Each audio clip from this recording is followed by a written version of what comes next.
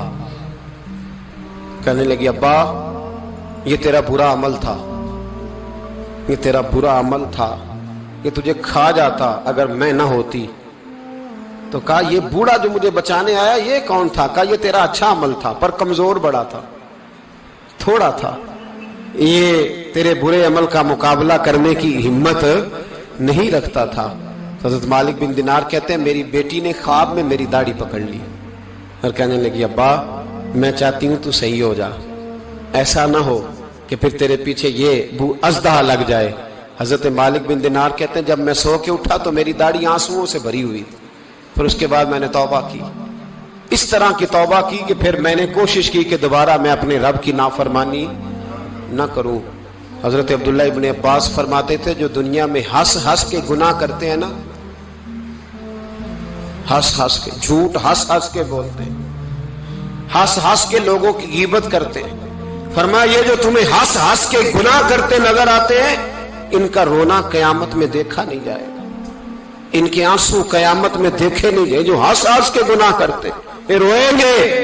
فَلْيَضْحَكُوا قَلِيلًا وَلْيَبْكُوا كَثِيرًا, رب فرماتا ہے زیادہ رویا کرو کم ہنسا کرو.